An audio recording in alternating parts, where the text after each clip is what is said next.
Hello, everyone, and welcome to the Neuropsychopharmacology's Meet the Author interview series.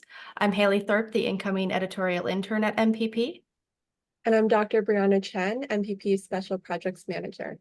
Today we are chatting with Dr. Cellas Hayes and Dr. Frankie Heyward, the first and last authors on a January 2024 NBPA publication entitled Academic Ethics of Mental Health, the National Black Postdocs Framework for the Addressment of Support for Undergraduate and Graduate Trainees.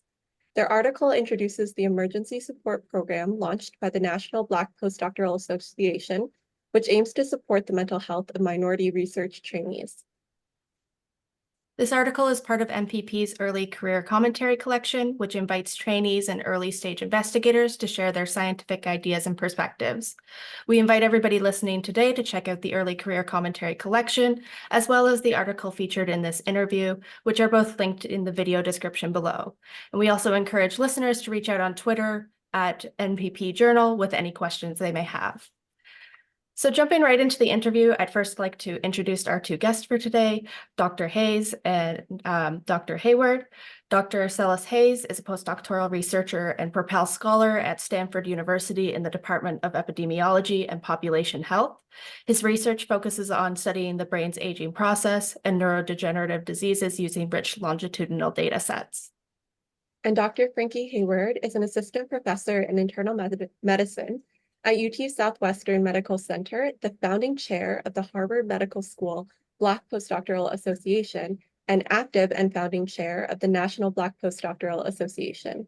His research investigates the intersection of obesogenic diet, aging, and epigenetics in the regulation of diet and body weight. Thank you both for joining us today. Could you just tell us a little bit about what inspired the creation of the Emergency Support Program? And what are its primary goals? So I'll take the first half, and I think Cellas will add on and conclude. So about over a year ago or so, there were a string of unfortunate deaths within the Black STEM community. And we got the sense that that these individuals took their lives. And so many of us knew that something needed to be done. This wasn't, for me personally, the first time that I encountered something like this. In graduate school, I knew of a trainee that took their lives. And fortunately, the graduate program responded appropriately, and they put into place support systems for trainees. And I had the opportunity to actually pioneer a student outreach service that allowed us to invite therapists in to talk about the benefits of talking, the benefits of reaching out to a mental health professional when you encounter difficulties along your trajectory. And also, I know the benefits of peer support. I was a peer mentor in high school. And so it represents kind of the confluence of these different experiences. Fortunately, around this time, we had established a National Black Postdoctoral Association and had an idea that this could be leveraged to put in place a framework or support network, really, that could be used to help individuals, in particular Black trainees that were struggling with some kind of career crisis. And the idea was for them to have a friend that they can essentially phone when they encounter this career crisis. Oftentimes when that happens, you don't really have the perspective to appreciate that things can get better. Trainees tend to catastrophize. So the idea is to put them in contact with a mentor, be it a faculty member or a postdoc, with which they can interface to give them some perspective. And so what happened is I talked about this and the need for this kind of system on Twitter, and it got a lot of feedback. And quickly put together a Google form that was used to get a sense of which individuals out there in the community might want to function as mentors, and had somewhat of a growing list of those. But then that was it. I knew that this had legs and there was a need for this program, but we needed somebody very talented to really help us develop this framework. And fortunately, I knew Cellas and thought that he would be the perfect person for this. and reached out to him, and he was very passionate about this program and really helped develop it. And so maybe Cellas, you could take it from there and talk about kind of why you were passionate about this and follow up. Yeah, 100% agree with Frankie. I've had my own personal incidents as a 17-year-old, lost a function of my hand, speech, and if it wasn't for peer-to-peer mentor support, um, basically resources being available to me that weren't in like broadly professional, but definitely changed my life and helped me become a first generation college grad. So I was super thankful when Frankie thought of me for the program. And then even going further, he pretty much kind of gave me autonomy to envision it and implement it in a way that was very, very simple compared to getting a therapist and a counselor, because we probably all try to even just go to the doctor, and you be on hold for 30 minutes or figuring out where the insurance goes.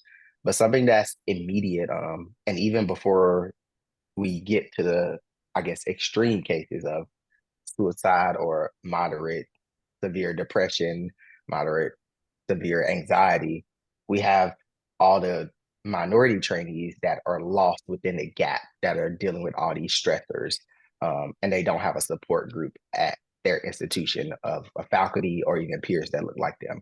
So even before it gets to that stage, I like one of the program goals is to be like, no matter how big, no matter how small, like the mentors are able to be there.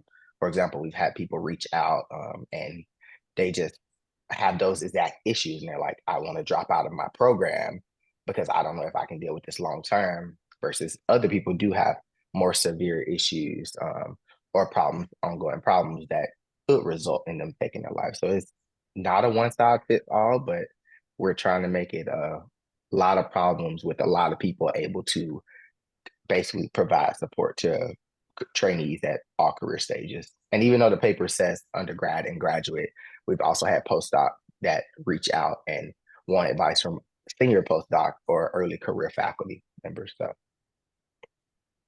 That's fantastic. Thank you. And if I'm remembering the number right, you guys have around or over 60 mentors at this point. So it sounds like it has the potential to be really impactful and probably already has been. But you also state in the article that the biggest need of the emergency support program currently is support from the scientific community, as well as awareness about the program. And so I was wondering if you could talk a little bit more about what is needed more specifically at the academic institute, as well as from the scientific community at large to support the program. So I'll take the first comment, and then I think Cellas will follow up. So primary thing now we need is to get the word out about the emergency support program. So we need help with publicity, really. I mean, ideally, every trainee, every Black trainee at every institution will know that we exist in an ideal world.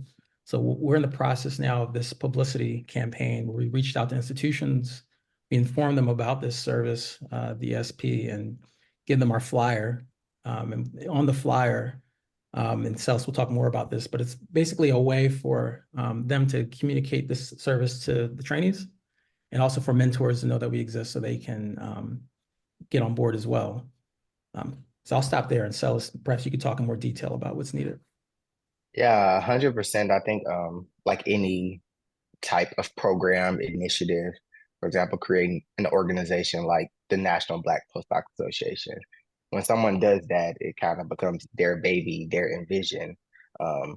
So finding someone to take over after I'm in a capacity where that's my role isn't a postdoc, or that someone that's more junior to me to care about the program would be great.